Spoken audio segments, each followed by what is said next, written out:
It all begins in the year 2167 in a ruined world where the demonic race has taken over every inch of human territory. Amidst the dusty rubble, the MC Tsun emerges as a lightning-type assassin, completely exhausted and injured after the long battle. This disaster started 7 years earlier when several demon kings descended out of nowhere onto the earth, causing absolute panic. Leading this overwhelming force, the demon king Manhwa mocks humanity, calling them pathetic and useless trash. With that, the imposing monster raises his sharp claw and warns that the time has come for humans to fulfill their ultimate purpose. A massive amount of energy quickly begins to gather in the creature's hands for a devastating attack. He cruelly declares that the world's last hopes will become nothing more than food to strengthen his own power. Seeing the desperate situation, Chin does not back down, letting his body overflow with furious electricity. Completely consumed by anger, the young man mourns the tragic loss of his beloved sister. He also remembers his old master and all the important people who were brutally taken away from him. With this, he swears merciless revenge for all those whose lives were stolen by these beasts from the underworld. Even if it is the very last thing he does, the assassin promises to drag the lead abomination straight down to the eternal abyss. Unleashing his ultimate skill, a colossal pillar of lightning tears through the skies, hitting the enemy army head-on. The impact is so absurd that the beast itself is completely shocked to see an S-class attack coming from an ordinary human. Giving everything he had in this brilliant final strike, the hero's body slowly begins to fade away amidst a blinding light. The boy's consciousness begins to slip away as distant memories of his sister and master flash through his mind. Soon, he accepts his quiet end, thinking that he will finally reunite with his parents, who have also passed on. The Demon King is infuriated by the surprise injury, while the hero regrets not discovering the enemy's lair sooner. The assassin's biggest regret was not being able to stop the very first calamity before giving up his own life. Suddenly, Cien's eyes snap open in a calm and brightly lit environment. He sits up in a daze, staring at his own body resting on a perfectly made bed in a regular room. Unable to process the bizarre situation, the young man is terrified to realize that incredibly he is still breathing. Completely lost in this mysterious place, he tries to recognize the simple furniture around him. Rushing over to the bright window, he searches for any clue about what in the world just happened. What he sees outside is a large school courtyard full of relaxed students living a perfectly normal life. Shocked by the absolute calm, he cannot understand how there are so many people completely fine when the outside world was already in ruins. After splashing some cold water on his face at the sink and thinking for a bit, the guy finally starts to digest this crazy new reality. Staring at his youthful reflection in the mirror, he realizes the impossible fact that he has gone straight back 10 years into the past. Right at that moment, a sudden loud digital buzz echoes sharply inside his head. A strange system warning pops up in the air, confirming that the grand power of gluttony has been successfully integrated into his body. Looking at his cell phone screen, the student checks the calendar and sees that he has returned to a time before the chaos existed. It is exactly May 16th, 201157, proving once and for all that he is back in his college days. Doing the math quickly, he notices that there are still 3 long years of peace left before the Dark Lords appear in the sky. He knows very well that the first calamity, known as Wrath, will show up in a nearby city, spreading total destruction. It was precisely this main abomination that opened the underworld gates for the other beasts to invade the planet. That fateful event marked the beginning of the global catastrophe and was the main reason he lost his loved ones. Clenching his fists incredibly tight, the young man feels an immense hope burning in his veins at the chance to change history. The survival plan is clear. By eliminating the first invader ahead of schedule, the gates will never open for the rest of their kind. Now more focused on the immediate present, he turns his curious attention back to the floating system screen operating on its own in the room. Reaching his hand into the void, he notices that the technological interface has been hovering in the air since the moment he woke up on the bed. Upon gently touching the projection, his strength and luck stats appear in detail, just like in old-school video games. Quite confused by the low starting numbers, he wonders the real reason why his abilities are being measured by a screen. In his past life filled with constant battles, he never came across any magic working in such a weird format. Before jumping through time, his lethal combat method was based entirely on the pure awakening of the lightning class. Except that in this phase, as a naive, talentless college student, he used to get totally clobbered by the big guys for being at the bottom of the food chain. Remembering those humiliating attacks, he ends up discovering the painful reason why he woke up straight in a campus medical bed.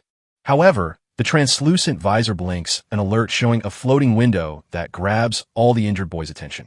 Slowly appearing before him is a golden virtual card, holding the exact data for his future deadly shot class.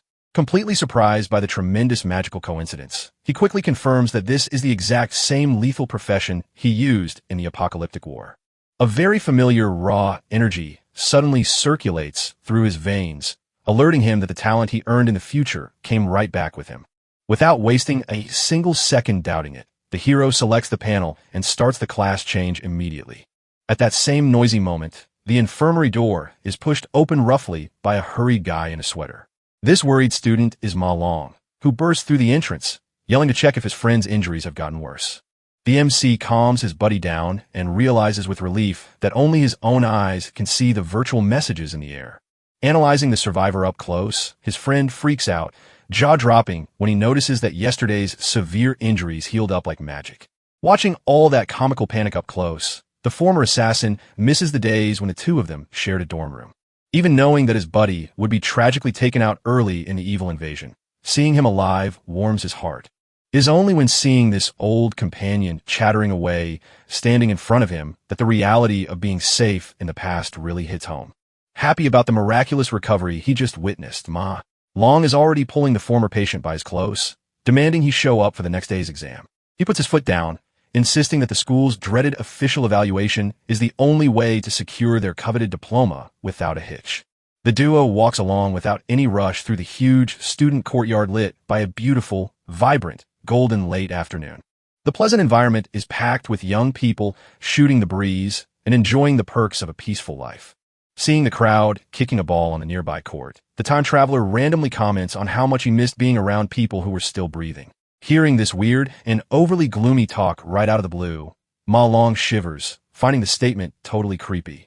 To quickly cut the tension in the air, the easily spooked student suggests they just finish their walk through the sports complex and avoid any more jump scares. Except the hero's distant thoughts cannot let go the suffocating memory of seeing all these structures crumble into gray pieces. Deep down, he knows that today's blissful ignorance is just a temporary act before the real global catastrophe begins. Fully determined not to be a repeat failure, the guy makes a silent promise to level up by completely crushing the normal limits. The critical issue is that the rule of this peaceful era requires taking down monsters hidden in isolated layers just to get a drop of real experience. However, these dangerous and highly profitable training grounds are kept under lock and key by massive wealthy corporations crawling with armed security. Thinking about the lock numbers on his magic interface, the MC keeps trying to guess what true rank he will manage to get on the test. Seriously sizing up the defensive posture of the buddy next to him, he silently concludes that his aura has easily surpassed the poor guy's. At the exact moment of this deep mental distraction, a dirty sports ball suddenly cuts through the air at an absurd speed, heading straight for the back of his head. With zero time to block the hit with his hands, Ma Long takes the blow right to the face, letting out a painful groan as he takes a nasty fall onto the pavement. From the luxurious top of the courtyard's grand stairs, an intimidating group of school bullies laughs obnoxiously at the fallen duo's humiliation. Sitting on the steps, the leader of the bullies comments that the two of them recovered pretty fast from their last encounter. Lying on the ground, holding his hurt face, Mound curses their terrible luck for bumping into him, of all people. The troublemaker calmly stands up from the steps and stares down at the boys. With that, he mockingly repeats his surprise at the duo's quick recovery. Then he brags to his goons about how he told them those punks could take a serious beating. Staring at the situation coldly, the MC immediately recognizes the guy as bitter memories from the past resurface. He remembers perfectly when his head was forcefully shoved underwater, almost drowning him.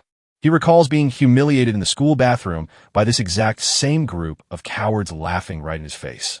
Back then, poor Ma Long also begged desperately for them to stop the attacks. However, the aggressor would just ask why he should stop, cynically claiming he was actually helping the kid out. The bully justified the torment by saying his classmate had not awakened yet and just needed a little push. While shoving Sai Chen's head down, the whole group laughed hysterically at the messed up situation. They only left the guy tossed on the floor because they felt the prank had gotten boring. Snapping back to reality, his friend tries to help the former assassin up, asking if he is okay. With a dark look in his eyes, the MC wonders to himself why these people can never just leave them alone. He concludes the pure malice does not only exist inside monster layers, but the attacker notices his muttering. With a sadistic smirk on his face, the leader calls his gang over to torment the boys a little more. Walking toward them, the guy aggressively demands to know why they did not bring drinks for his gang. Terrified by the threat, the MC's buddy scrambles to apologize and promises to go buy everything right that second. But Sichin steps forward calmly, telling his friend that he did nothing wrong and that the attackers are the ones who owe an apology. Hearing this confident comeback, the gang leader freezes for a second, totally confused. Meanwhile, the easily spoofed student goes into full panic mode, asking what on earth his partner is doing. Wasting no time, the bully named Gongkang lunges forward, activating his greenish combat aura around his arms. The hero knows this guy only picks on the weak because his older brother is the student council president. Around the courtyard, the other students start whispering, predicting the duo is going to get wrecked all over again. The crowd makes fun of the situation, bringing up that those two are the most useless guys in the whole school. Showing off his E-class power, the bully gets right up in the time traveler's face. He arrogantly lifts the target's chin and demands he repeat those bold words from a second ago. Without backing down a single inch, the assassin maintains a cold stare, ordering them to never bother them again.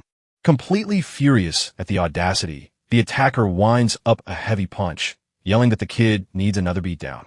With absurd ease, the former assassin raises his hand and blocks the direct impact of the punch without even flinching. The wild scene instantly grabs the attention of all the students scattered around the sports court. People cannot believe what just happened and start loudly questioning the scene. The onlookers are shocked that a kid with no magical awakening managed to stop an attack from a real fighter. Feeling his pride bruised, the big guy insults his target, claiming he is nothing but a total loser trying to challenge him. Seeing the situation as a perfect opportunity, the hero decides to use the attacker to test his skills and switches classes. The system interface glows, confirming the immediate switch to the lethal electric assassin profession. Watching his buddy give off an overwhelming energy, Malong yells in desperation, wanting to know when he awakened. The MC's body is now completely covered by little sparks of lightning dancing around him. Annoyed by the show-off, the bully activates his indestructible demonic armor, creating a rocky layer over his body. With that, he charges, throwing a heavy fist at his opponent, promising to make him remember his strength. Taking advantage of the giant opening, Chin easily dodges and lands an electrified punch straight into the enemy's stomach. The explosive impact of the counterattack sends the brute flying far across the courtyard. The crowd and poor Malong completely freak out seeing the bully get defeated with just one quick strike.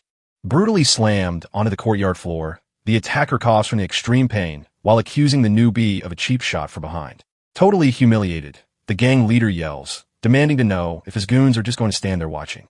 Scared of the opponent's strength, one of the lackeys stammers, having zero courage to jump into the fight. The hero stands his ground, radiating a completely terrifying and dark aura across the courtyard. In a fit of uncontrolled rage, the bully gets up from the ground and jumps, screaming that he is going to end the electric hit. Their two fists violently clash in the air, causing a harsh shockwave of energy and rocks. Saiyan's force instantly crushes the enemy's armor, and he coldly states that the guy is way too weak, giving him no chance to defend. The MC unloads an insane combo of glowing punches against the brute. The attacker is brutally thrown backward, his own protective power completely shattered to pieces. His body flies out of control until he slams hard against the side structures of the bleachers. Tossed in the rubble and bleeding quite a bit, the bully coughs, suffering the heavy damage from the beatdown. Seeing the absurd level of violence, the students watching start running in a panic, spreading terror. The buddy in the sweater breaks into a cold sweat, trembling from head to toe, trying to understand the sudden change. He stands there in shock, wondering when his old friend turned into such a strong monster. While chaos breaks loose, the winner stares at his own hands, drawing his first conclusions from the fight. He understands that he can switch to the electricity class whenever he wants, even if his system level is at the very start. It is proven that his basic daily power is already more than enough to destroy weak E-class users.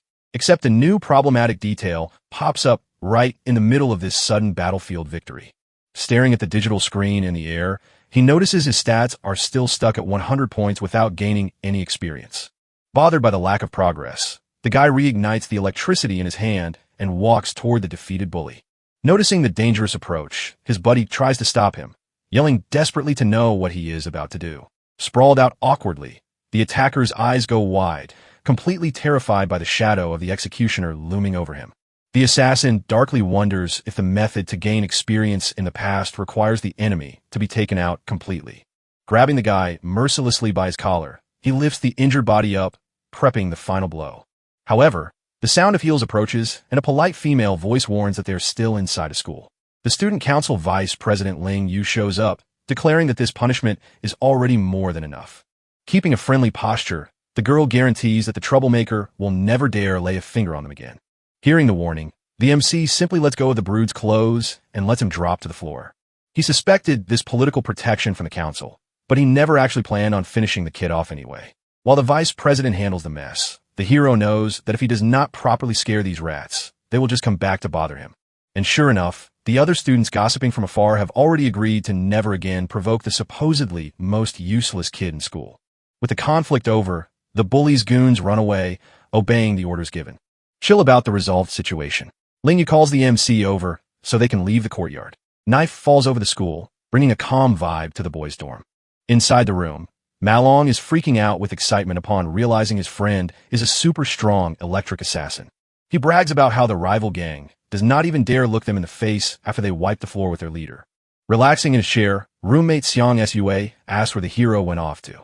The guy questions if an awakened powerhouse like that still needs to go out jogging and do basic training.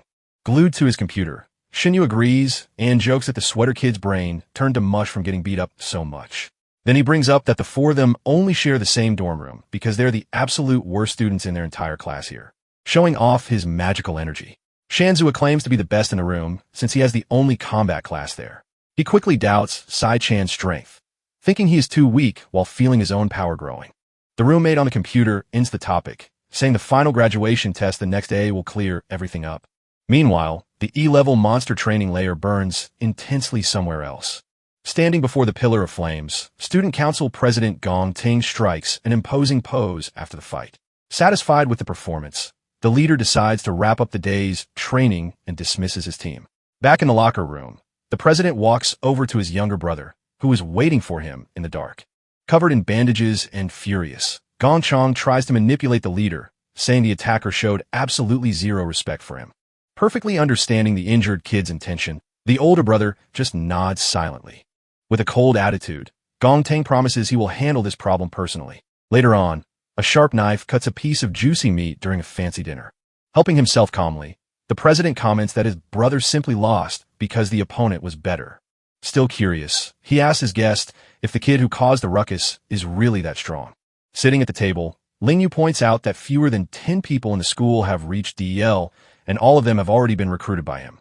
She emphasizes that the other students do not have access to the lucrative monster layers to evolve. Confident, the girl guarantees that these mediocre awakened ones will never be able to keep up with the president's pace. Far away from there, the MC runs under heavy rain, carrying 100 kilos of weight on his back. He knows that a warrior's upper limit depends on their body, making it vital to have physical endurance to use extreme powers. Completely soaked and panting, the former assassin is fully aware that this effort is still not enough. Dark memories from a year invade his mind, showing Lord Wrath massacring humanity. The worst memory of all is of his beloved sister losing her life brutally in the clutches of that very creature. It was precisely this calamity that opened the gates of the underworld and allowed the invasion of the other beasts into the human world. Focused on his absolute goal, the young man continues his heavy training, enduring the storm. He decides that the main goal of his first evolution phase is to eliminate Lord Wrath ahead of time. Knowing there are only 3 years left until the monster descends, the assassin understands he needs to get stronger way faster. Suddenly, a loud vibration in his pocket cuts through the silence of the rainy night, catching his attention.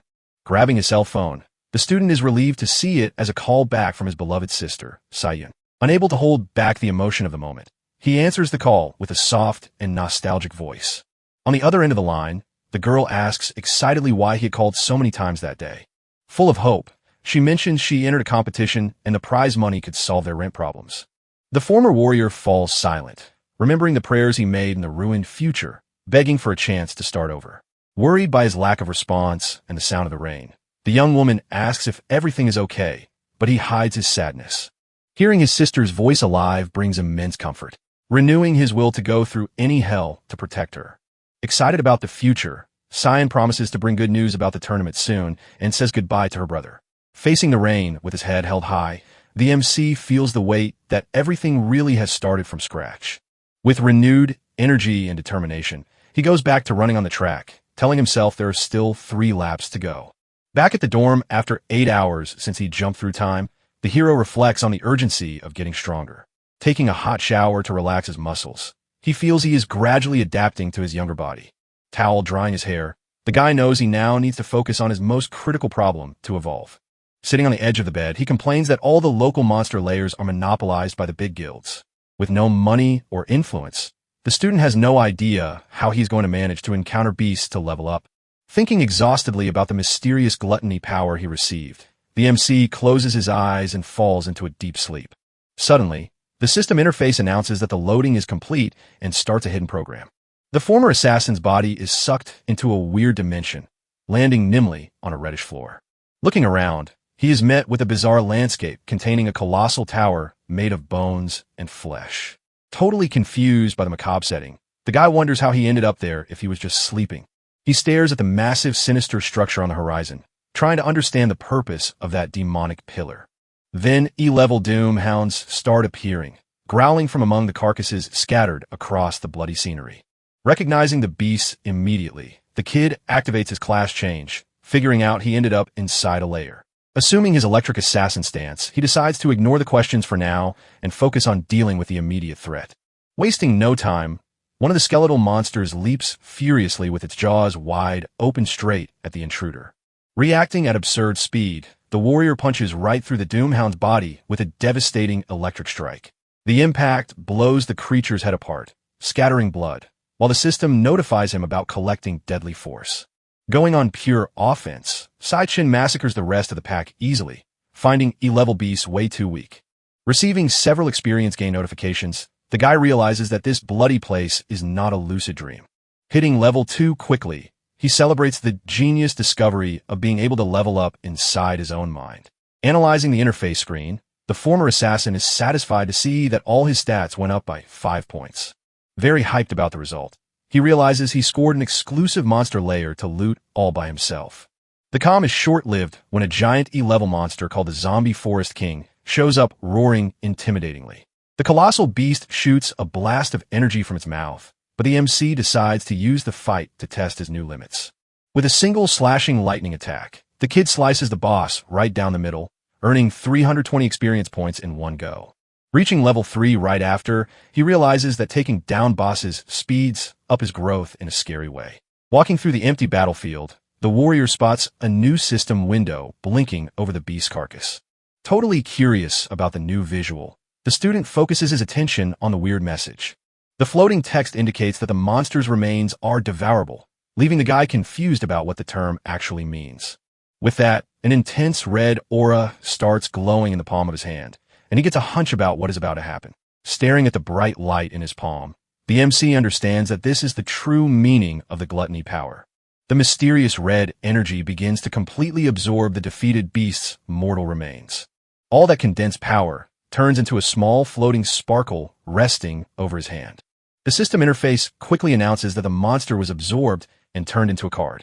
Holding the item, the guy is amazed to discover he could devour dead enemies and turn them into his own classes. Shocked by the reveal, he realizes exactly where he knows that bizarre ability from. Intense memories abruptly start flooding his mind. The imposing silhouette of the old demon king Lua appears in his thoughts. The overwhelming red aura was always tied to that terrible creature from the ruined future. With this, the former assassin concludes that this is exactly the supreme power of the original demon king. Even though it is the ultimate enemy's ability, he celebrates having stolen this incredibly overpowered strength for himself. The student remembers that classes are born with their own strengths and weaknesses, and it is a strict rule to only have one. However, looking at the system screen, he confirms that he now has 2 active classes at the same time. Pumped about the discovery, the warrior imagines that by absorbing more monsters, his limit will completely disappear. Focused on evolution, he decides he is going to hoard an infinite number of classes to become invincible. Calming down a bit, the guy starts questioning why he obtains such an extreme ability. Observing the macabre scenery, he also gets curious about the true nature of the demonic tower in the background. Suddenly, a crushing pressure hits the former assassin's body, putting him on high alert. A sinister voice echoes through the dark landscape, mentioning it waited a very long time for his arrival. Wielding a giant scythe, a terrifying creature emerges from the shadows, calling Chen by name. The system reminds him that the government classifies monsters from the lowest level all the way up to the supreme S rank. Unable to react, the MC is thrown backward just by the energy radiating from the enemy. Panting and holding his electric dagger, he curses that his current strength barely reaches D level. Facing a supreme boss in those conditions is a death wish since the level gap crushes all his basic stats. Outraged, the student questions what kind of bizarre layer houses an S-rank monster in the starting area. He also tries to figure out how a creature from that dimension knows exactly who he is. Starting a frantic fight, the two trade fast blows while the kid notices the enemy is hesitating to end him. Playing with its prey, the hooded monster easily dodges the attacks and smacks the human far away. Lying on the red floor, the hero notices the opponent is avoiding vital spots, focusing only on knocking him down over and over. Hovering over the beat-up kid, the colossal beast mocks him, asking if he is still going to keep fighting. Wiping the blood from his face, the young man realizes the enemy's goal is to make him surrender.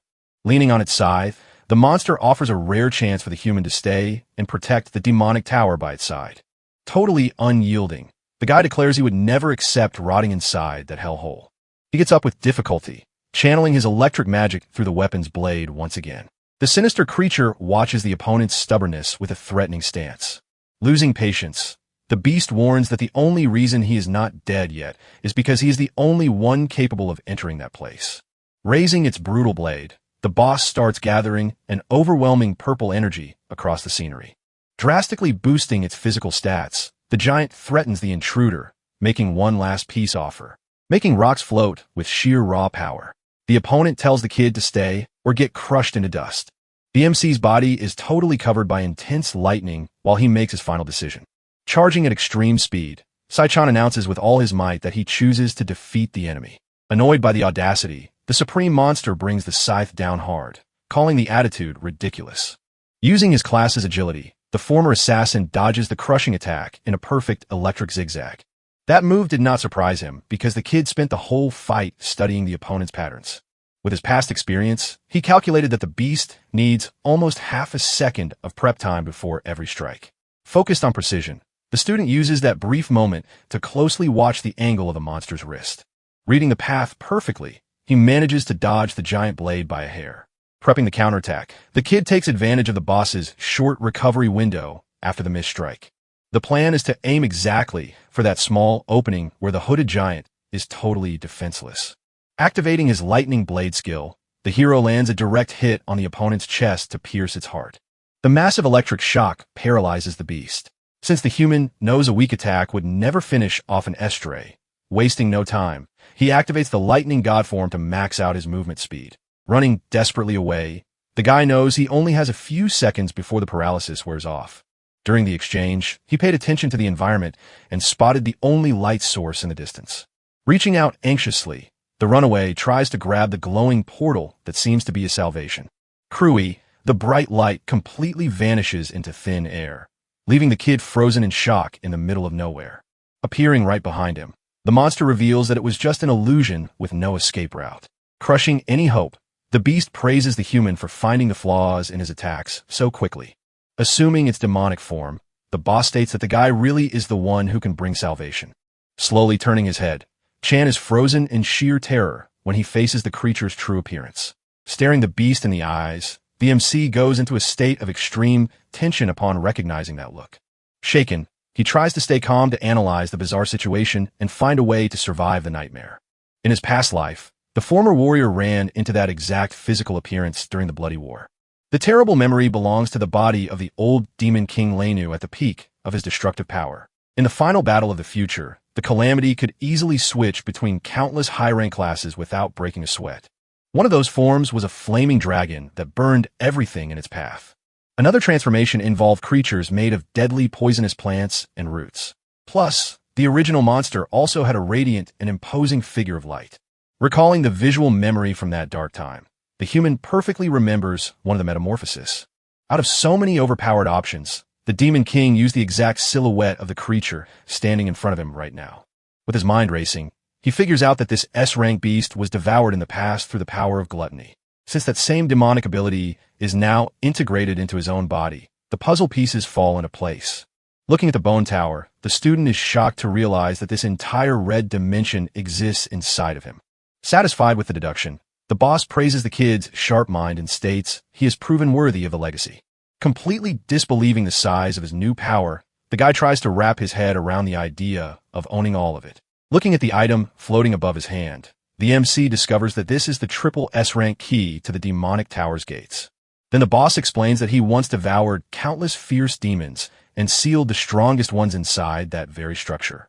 Handing the artifact over to the kid, the creature tells him to devour them all and use them as fuel to get stronger. Holding the golden key, Skin asks why the enemy is helping out in such a weird way. The beast replies that even within the demonic race, there's a line between good and evil, revealing that the kings slaughtered their own relatives out of greed. He confesses he waited an eternity for revenge, and the chance finally showed up, admitting that a certain man was right about the future.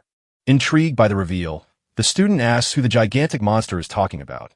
Turning its back toward the colossal tower, the giant says the answers are inside, and the human needs to find out on his own. Then the opponent's body begins to dissolve into pure magic while asking the kid to take his power and make the demon gain his pay. The former assassin is completely stunned to hear the proposal to absorb all that massive strength. With this, the supreme monster declares that the human must become unstoppable and open the gates to devour everything inside. Disintegrating quickly, the creature warns that the sealed entities are extremely cruel and will not pull their punches in battle.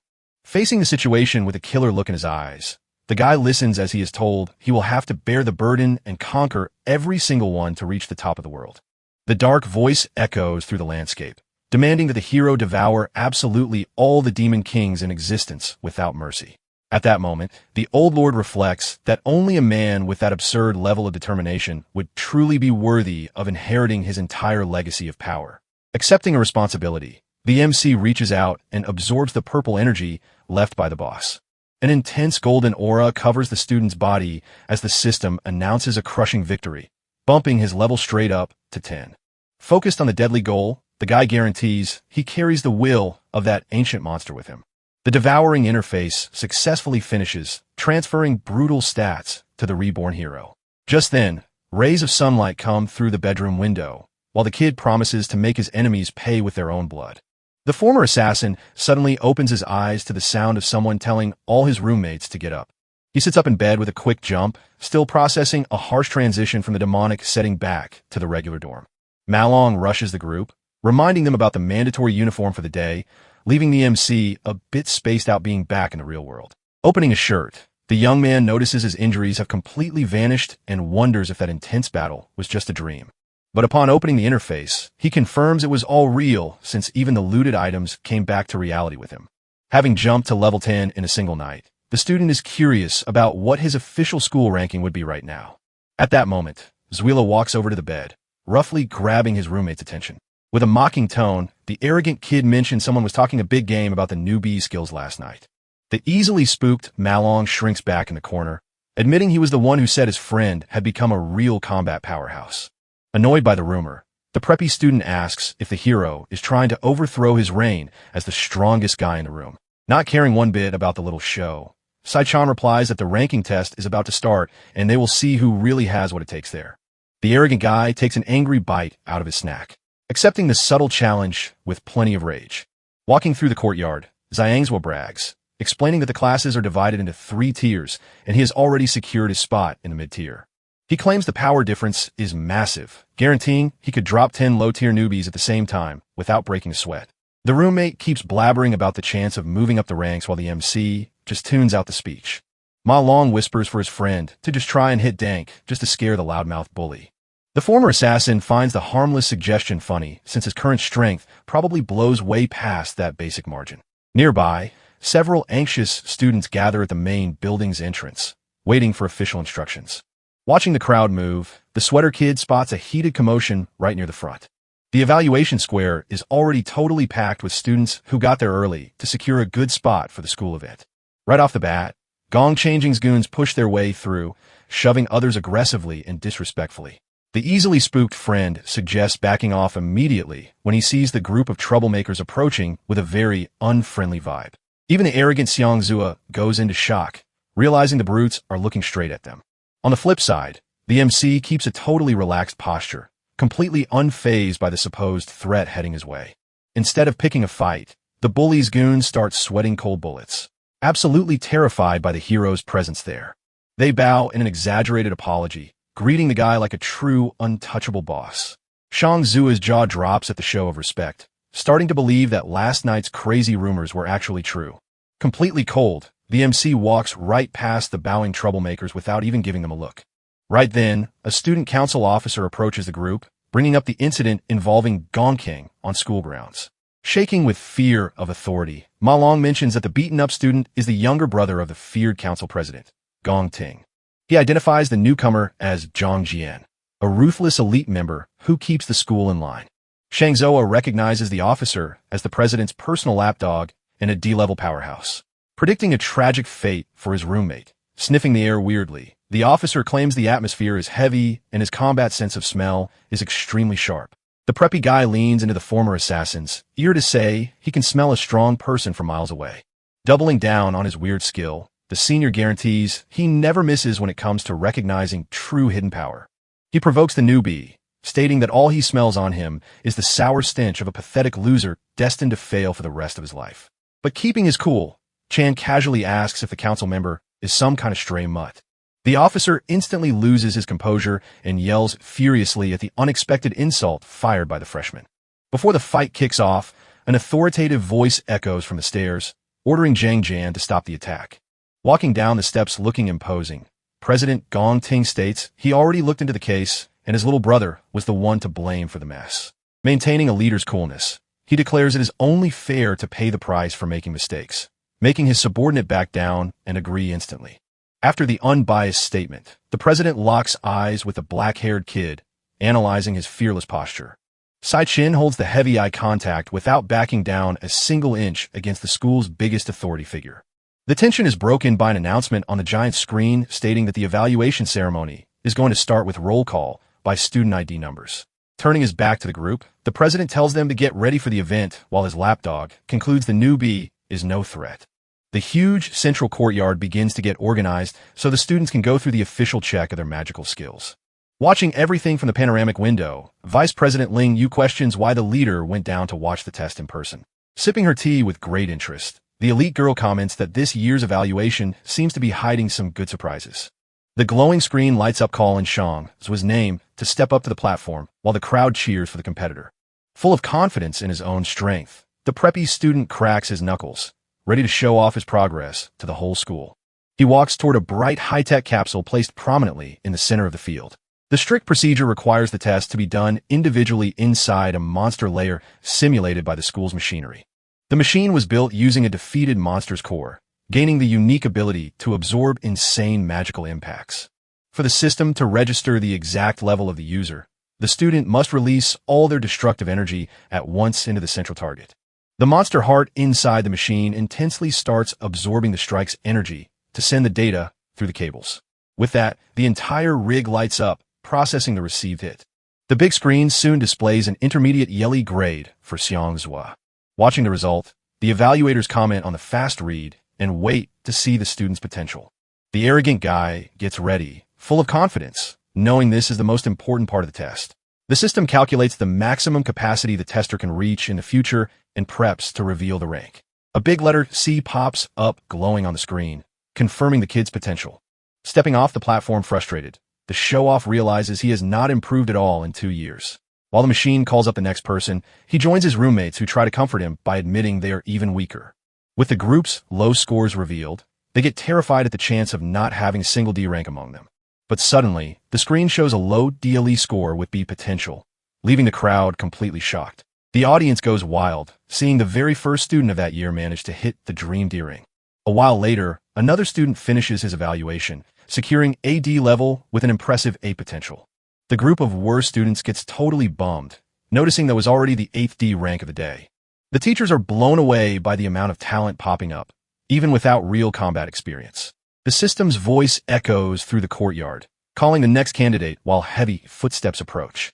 President Gong Ting steps up with his full imposing posture to take the test. Right away, the students start whispering in awe of the leader backed by the Imperial Guild. Sai Chun closely watches the elite student who carries countless prestigious titles. The crowd gossips that he had already hit Intermediate D level 2 years ago, and they are curious about his current power. The machine's monstrous heart pulses intensely, waiting for the impact. Then, the president touches the equipment, releasing his crushing energy directly into the core. Focused on making a splash, the senior decides to hold back a bit of his real strength so he doesn't overdo the show. Even so, he promises himself he will take first place in school history. The big screen frantically processes the magical data, looking for the exact rank. One of the evaluator's jaws drops upon recognizing the rare color popping up on the monitor. The giant screen reveals a scary high D level with a legendary S potential.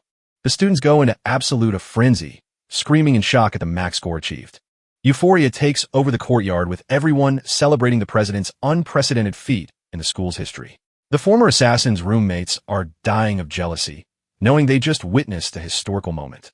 The teachers confirm the scary score and decide to report the discovery to their high-ups immediately.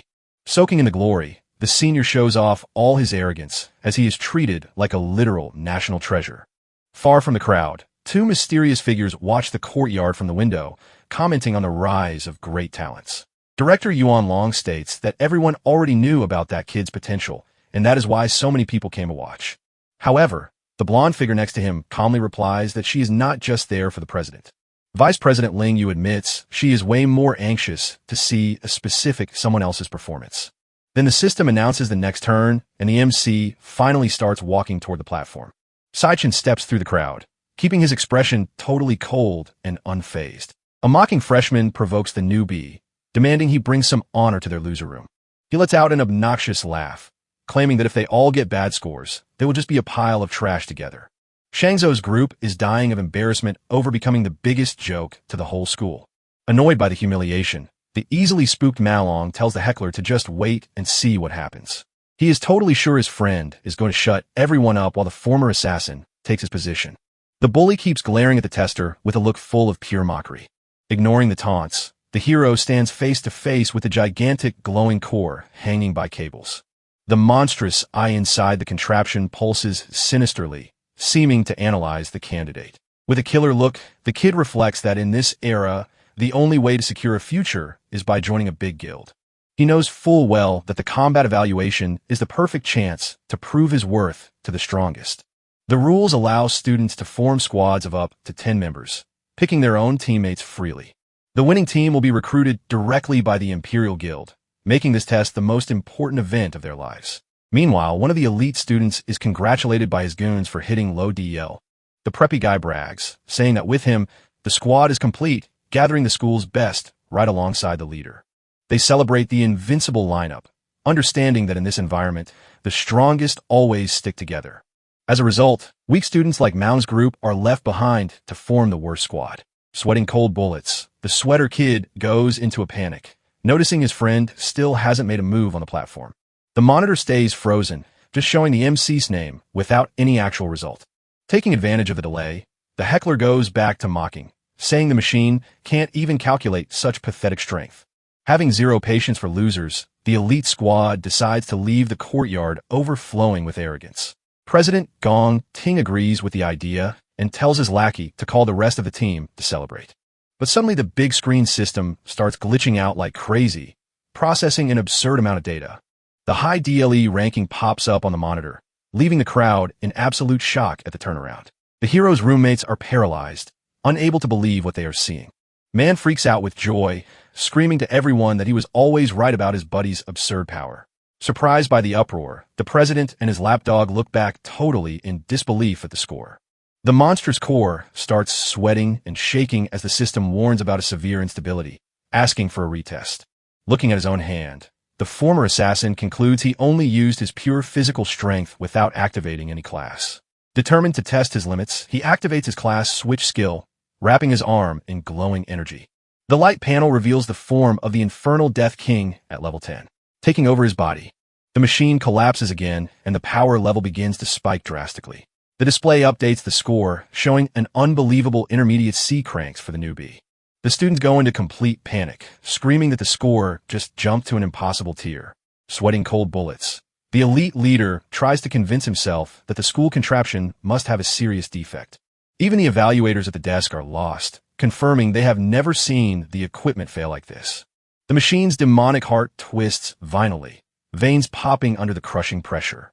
Bathed in a purple aura, the MC preps his next class, knowing his real power is way higher. The class switch completes, revealing the form of the purgatory Rashasa.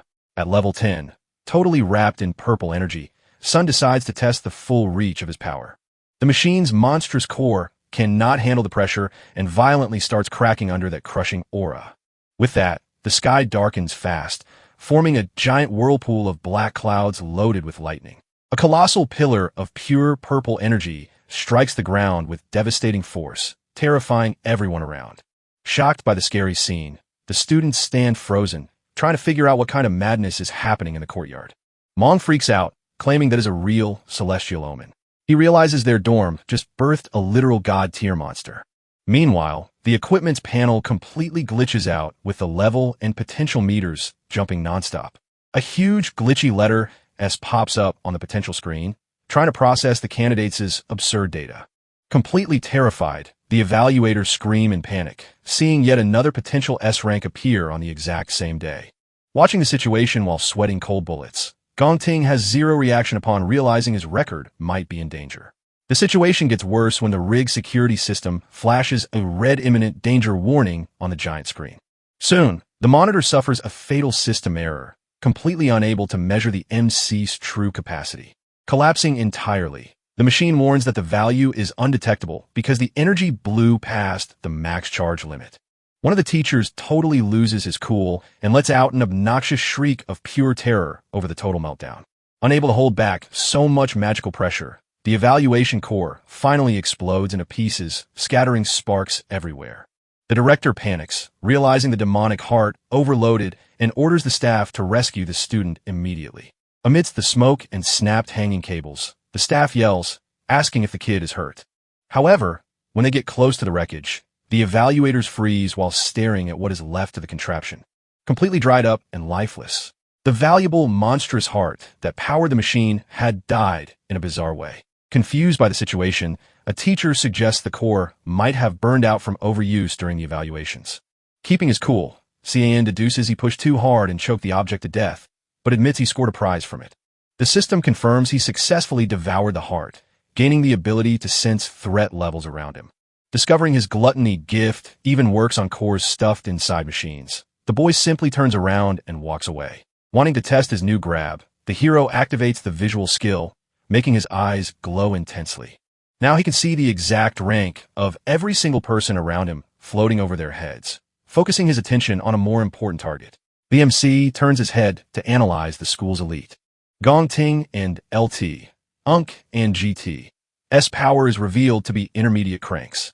Seeing the president's real level, CCH Shun finds it all pretty mediocre. Clearing his throat at the mic, the evaluator announces the core passed away from excessive strain and suspends the testing.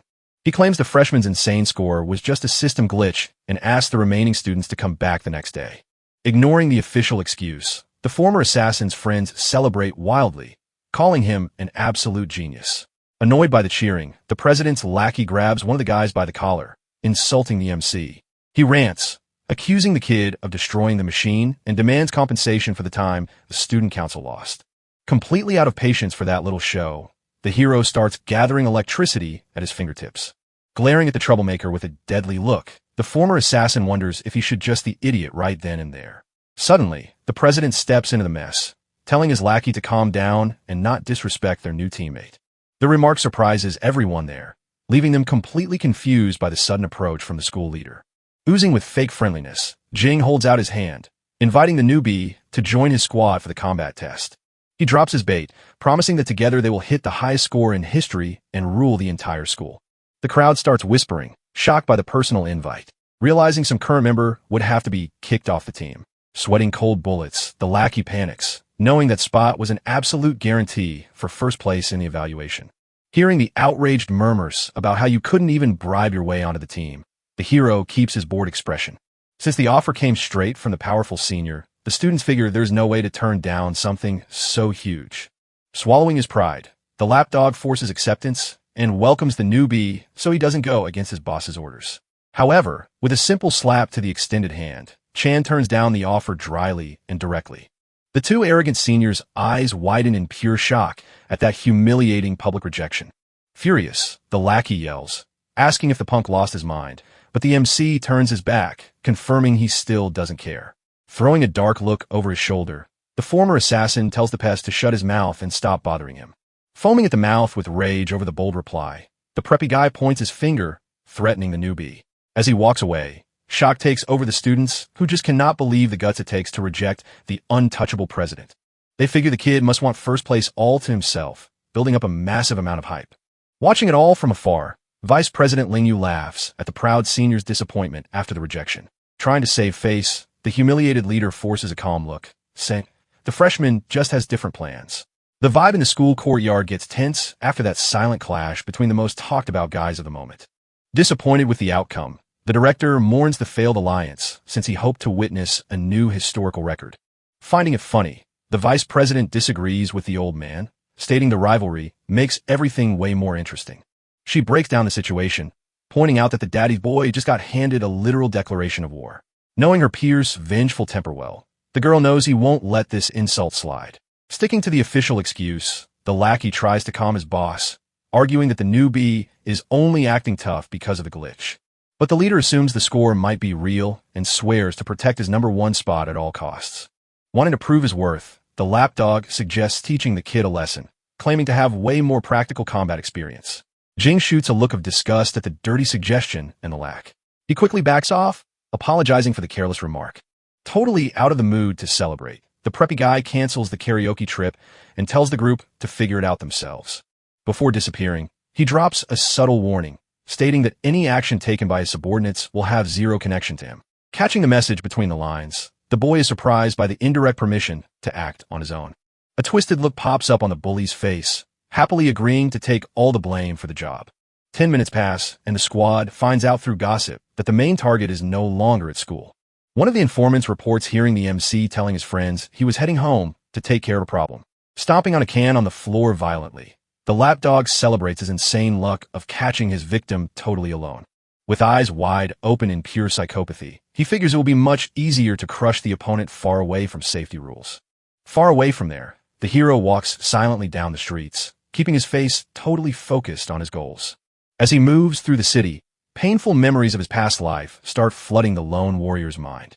He recalls that an elite team ended up suffering a bizarre accident while trying to clear a lair in the area. During the failed mission, these hunters ran straight into the fearsome Lord Wrath descending on Earth. The beast crushed the guild without mercy and used that opening to finally invade the human world, spreading total destruction. Determined to stop this tragedy, the MC comes up with a plan to locate the creature's lair and wipe it out in time. Arriving in front of the Mithril Guild, Chan realizes he needs to get his hands on a huge chunk of cash. He knows that place is going to become the biggest material trading hub in the country in the future, since gear determines an awakened strength. The monster market is key for trading items. Plus, selling creature parts is the fastest way to get cash right now. Checking out the horn on the table, the guild appraiser asks suspiciously where a simple student got his hands on that. The former assassin just answers straight up that he grabbed the item from a defeated monster. At that, the place's assistant recognizes the material as a fong from an E-rank beast. When she tries to explain the item's uses, the man cuts her off, telling her to drop the useless little lesson. Totally arrogant, he grumbles that he is only used to dealing with goods from danks and up and high-ass clients. The suit keeps complaining about the lack of rich clients and how this is delaying his promotion to supervisor. Sighing in frustration, Chan realizes he had the bad luck of bumping into a useless and problematic employee. With zero interest in the sale, the appraiser dumps the rest of the paperwork onto his subordinate to handle. The girl quickly wraps up the transaction and hands over the payment, asking if the client needs anything else. Checking the balance on his phone, the boy confirms the $18,000 is enough to cover the late rent for now. However, he mentions he has one more thing and starts summoning a dark energy in the palm of his hand. A giant and menacing sword materializes on the counter while the hero asks them to appraise the weapon. Shocked by the intimidating look of the blade, the clerk's damer's completely blown away by the gear. Even without knowing the model, she feels the power coming off the object and guesses it must be at least a rank. The arrogant appraiser yells, claiming she is dreaming because a weapon of that level is worth at least 1 million. Suddenly, a blue-haired man pops up behind them, agreeing that it is definitely not an ordinary item. Thinking his boss was downplaying the value, the employee kisses up by insulting the freshman again. But the boss ignores the lackey and reveals that the sword came from the Purgatory lands, making it an S-rank year. Hearing the absurd classification, the two subordinates' eyes widen in absolute shock, practically having a heart attack. The manager immediately completely shifts his attitude and shakes the former assassin's hand firmly. Oozing with charm, the man welcomes the illustrious client, while the arrogant employee trembles with fear in the background. Treating the boy like royalty, the boss immediately invites him to the guild's luxurious VIP lounge. Walking down the hallway, the MC gives a discreet smile, pleased that his target has finally appeared. He already knew that man, named Ching Shi, very well from his past life. Already settled in a private environment, hot tea is served to kick off the negotiations. The manager gets straight to the point and asks how much the young man intends to sell the powerful sword for. Without beating around the bush, Chan answers dryly that he wants exactly 1 million for the transaction. Surprised by the absurd bargain, the man questions if he is really asking for so little. The executive makes a point of explaining that an S-rank piece of equipment would cause a real uproar in the market and would be worth tens of millions. But the hero clarifies that he doesn't want to sell it, just use the weapon as collateral for a loan that will be paid back in 1 month. Analyzing the play, Ching Ji realizes that the young man is incredibly sharp for keeping possession of such a rare treasure. He tries to decipher the freshman's origins and concludes that regardless of who he is definitely not an ordinary guy. The MC proposes the terms of the agreement, promising to return the total amount the following month with 10% interest. Realizing the delicacy of the situation, the manager politely asks the attendant to leave the room. As soon as the door closes, the suit breaks the silence, stating that he has already figured out the boy's plan. He cites the university where the hero studies and mentions the senior graduation exams that are approaching. With a confident smile, the manager points out that the prize for first place in the evaluation is exactly 1 million. The time frame and the amount perfectly match the loan proposal that has just been made. Enjoying the mind game, the blue-haired man prepares to reveal his final theory. He deduces that the rookie has absolute confidence that he will crush all the seniors and secure the grand prize. The appraiser also points out that the desperation for quick cash forced the young man to risk his most valuable equipment in the process.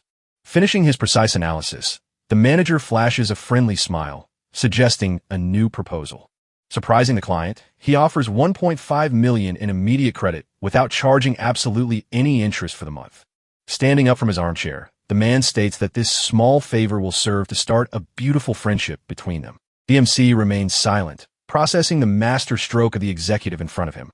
To ensure the young man's trust, the boss swears to keep the negotiation completely confidential and promises the best deals in the future. Impressed by the astuteness, Chan notes that it's no wonder that man will turn the guild into a global empire. Accepting the handshake, the warrior reflects that he will need more than brute strength to overthrow Lord Wrath. Sealing the commercial agreement, the hero decides that this smart suit will be his first trusted ally in this timeline. The magical contract is finalized as soon as both place their hands on a luminous panel full of golden runes. Immediately, the boy's cell phone vibrates, confirming the millionaire transfer into his bank account. Concerned about the school evaluation, Ching Ji asks how the freshman will fight without the sword and offers to lend some equipment. The manager tries to be helpful, advising that he has great intermediate rank options in the guild's inventory. But Chan simply summons another monstrous sword from the Purgatory and lets him know he has an exact copy of the item stored away. Seeing a second S-class treasure appear out of nowhere, the two guild employees have a mental breakdown accompanied by some bleeped-out words. With the financial problem solved, the hero turns his back and leaves the guild while the teen tries to recover from the shock. Still stunned by the absurd client, the boss informs the attendant that she has just been promoted to supervisor. Walking along the sidewalks, the young man shifts his focus back to his immediate family issues. With the leftover cash, he decides he needs to stop by a store to buy an important item. Wasting no time, the boy hails a taxi and hops into the vehicle, heading to his next destination. A short time later, he steps out in front of the city's massive bus terminal. Observing the hustle and bustle of the place, the former rogue is hit by bitter memories of the extreme poverty his family went through. He recalls that before awakening his powers, he had to exhaust himself in random odd jobs, just so they wouldn't go hungry. In those dark times, the two siblings shared a tiny room and counted coins to pay the rent. In the midst of the hardships, an acceptance letter to the renowned Central Arts Institute ended up arriving in the mail. However, knowing they had no way to pay the absurd costs, the girl swallowed her tears and tore up her acceptance. To avoid drowning her brother in debt, the youngest ruined her own future and pretended that the arts college was too far away. Pushing those painful memories aside, the hero checks the time on his cell phone, waiting for the arrival of his beloved sister. Suddenly, an excited shout calling his name echoes through the terminal, cutting through the engine noise. Dragging a rolling suitcase, Cian runs toward him, scolding him for waiting at the wrong gate. The deeply missed little sister finally appears, smiling, already grumbling that they are broke after paying the monthly bills. Looking at the girl, the MC reflects that 7 long years have passed. From afar, Cian waves, asking her older brother to come help her with the heavy suitcase. Not understanding his inertia, the girl reaches out and asks why he is standing there like a goofball. But instead of answering, the hero simply steps forward and gives his sister a tight hug. Surprised by the sudden attitude, the youngest is left speechless for a moment. Holding her tight, the former shadow fighter thinks about how much he missed seeing his sister during all this time. After a few seconds, she starts pushing the boy, trying to break free from the suffocating embrace. Annoyed, the young woman lands a playful hit on him, complaining that her brother was trying to squeeze the breath out of her. With a boy carrying the luggage, she grumbles that he is acting weird and questions if he got dumped, telling him to hurry up. Walking together through the terminal, the two start chatting about the hectic trip she had. At that moment, the MC makes a silent decision while observing his sister by his side. He swears to himself that this time he won't let the youngest go through any suffering. Meanwhile, in a dark alley of the city, a group waits right on the path the boy usually takes. The leader instructs his henchmen to hide and ambush the target as soon as he appears. With a cruel look, the thug promises to make sure the rookie learns what happens when they mess with him. Worried, one of the student council subordinates asks the boss what they will do if things go too far. Mocking, John replies that the attitude of that E-rank garbage deeply annoys him for acting superior. The officer recalls the disrespect and warns his accomplices to leave a piece of the freshman for him to wreck. Kong-di guarantees that the boy won't even be in any condition to participate in graduation in 2 weeks when they are done. Bragging about being the school's top enforcer, the leader grips his knife, eager to put an end to the MC charade. Far from there, the two siblings continue walking peacefully through the deserted streets. With her drink in hand, Sayun comments again on his strange behavior and asks if it's graduation stress. She jokes, saying that a simple guy like him doesn't usually let his emotions take over so much. Trying to cheer the hero up, the youngest repeats the advice he himself used to give, stating that opportunities always show up. To lighten the mood, the girl starts humming a motivational song about believing in oneself. Admiring his sister's intuition, Chan realizes she is comforting him, thinking they are still completely broke. The former shadow fighter assures her he is fine, but the young woman remains suspicious, thinking he just wants to protect his own pride. In response, the youngest turns her face, teasing that her brother is getting old and putting up emotional walls. Just ahead, the delinquents remain ambushed in the shadows of the alley, waiting for the right moment. Watching the street, one of the henchmen warns the boss that the target is accompanied by a girl. The leader celebrates the news, thinking it's perfect since there are no cameras in that spot, and considering it their lucky day. At that moment, the MC senses catch a familiar scent coming from the dark street. The warrior quickly identifies the presence of the student council gang hiding there. Seeing the enemy's audacity to set an ambush on his path, the hero braces himself. Without hesitation, he calmly takes a pair of wireless earbuds out of their case. The boy places the earbuds directly into his little sister's ears, who doesn't understand the action. Holding her shoulders, he asks her to listen to a new song, ignoring the youngest's confusion. Upon pressing play, the girl closes her eyes and begins to enjoy the melody peacefully. In silence, the former shadow fighter concludes that music really can demonstrate a person's mental state. While Sayun focuses on the song, the hero moves forward alone toward the dark alley. The heavily armed henchmen start to surround the MC from all sides, ready to strike. Oblivious to the imminent danger, the sister remains immersed in the heavy beat of the music in the earbuds. At a total numerical disadvantage, Cien charges with everything against the group of thugs. Unleashing his electric aura, the warrior remembers the bitter years of his past life when he lost his family. Overcome with fury, he is deeply angered that those scumbags dared to ruin his reunion. Without mercy, the MC lands an explosive punch charged with lightning right in the face of the first henchman. The impact of the collision throws the nearby enemies far away, clearing a path in the middle of the street. At the same time, the youngest keeps her eyes closed, enjoying the tune, completely isolated from the commotion. Taking advantage of the opening, the former robe delivers a brutal blow to the stomach of another delinquent. With movements too fast to be seen, he beats down several gang members consecutively. Bodies start flying through the alley while the hero clears the area with devastating electric attacks. Without losing his rhythm, the boy lands a powerful knee strike to the stomach of one of the broods. Immediately, he grabs the arm of another opponent who was trying to flank his position. In a sharp motion, CCH Chun completely shatters the captured limb's bone against his own arm. The shock of the pain makes the aggressor howl in agony, realizing he has been incapacitated. To silence the screams, a crushing punch lands directly on the wounded criminal's face. The overwhelming force generates an energy explosion that sweeps the remaining henchmen into the air. Watching the beatdown, John falls into despair and wonders what kind of monster the freshman really is. Totally pananished by the overwhelming strength, the officer watches the warrior advance like a lethal lightning bolt. Before he can react, the former shadow fighter is already right in front of the suit, ready to strike. With a brutal straight punch, the hero hits the coward's chest, throwing him backward defenseless. Having knocked out the front line, the MC focuses his next attack against the leader of the enforcers. Facing the imminent danger, Chung Di tries to maintain his confidence, yelling that he is the strongest fighter of his class. In a desperate move, the bandit swings his knife, claiming he can definitely win that clash. However, the warrior simply tilts his body to the side, dodging the blade with extreme ease. Taking advantage of the massive opening, the boy lands a devastating kick that sends the hitman flying. The thud violently throws the gang leader against the dirty asphalt of the alley, giving the team no break. The former rogue smashes the face of another subordinate with a flaming knee strike. Right after, he mercilessly steps on King's head, pinning him to the street ground. From the shadows of that dark alley, only the intimidating red glow of Sechin's eyes stands out. Holding the leader by the collar, the MC coldly reminds him of the warning he gave to never bother him again. With a cold glare of the trash at his feet, the hero asks which part of that warning they didn't understand. Injured and with broken ribs, the criminal realizes the freshman is a monster and tries to apologize, but the warrior presses the blade against the bandit's neck, ordering him to shut up or else. Crying in pure terror while looking into his eyes, the attacker is absolutely certain that his end is near. Totally terrified, the gang leader feels an absurdly menacing aura and wonders what that mere student has already gone through in life. With a deadly glare, the MC warns the criminal to memorize every single word he is about to say. He makes it clear that he doesn't care if the gang rots, but demands they never bother him again, especially if they try to hurt his sister.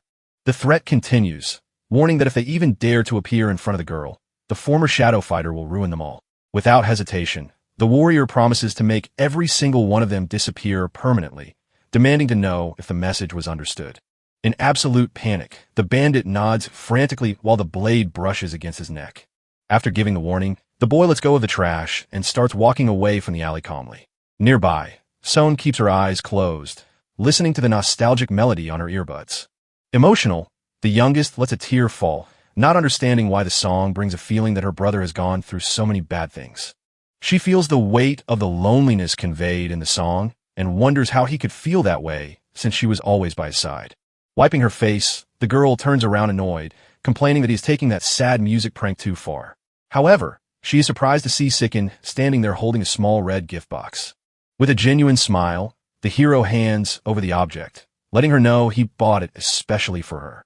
Shocked when she opens the box, the young woman recognizes the item as a top-of-the-line magical holographic pen. The sister immediately worries about the absurd cost of the gift, desperately asking where he got so much money. While the youngest admires the pen, the MC reflects bitterly on how he failed to protect her dream and her future in the past. Clenching his fist tightly, he makes a definitive decision for this new chance he has received. The warrior promises himself that this time he will protect absolutely everything concerning the girl. At that moment, the tip of the magical pen begins to glow, emitting a soft pink light into the air. Amazed, Son draws floating fishes and celebrates excitedly as she sees the projections come to life in front of her. Later at the apartment, the MC praises his sister's noodles while he eats happily, pleased that she liked the gift. Sitting at the table, the young woman looks at her cell phone and grumbles about the pending rent, criticizing the boy for wasting money. To the girl's shock, the former rogue calmly replies that he has already paid off the entire rent for this year. Trying to play it off, he makes up a quick excuse, saying he started a small business with a friend and managed to turn a profit. The youngest doesn't buy the story and steps closer suspiciously, accusing her brother of being a terrible liar and hiding secrets. Despite the suspicion, The young woman's gaze softens as she notices a clear change in his expression. She notes with relief that it had been a long time since she last saw such a sincere and carefree smile on the MC's face. Affectionately, the girl places her hand on his back, showing her unconditional support. Without demanding further explanations,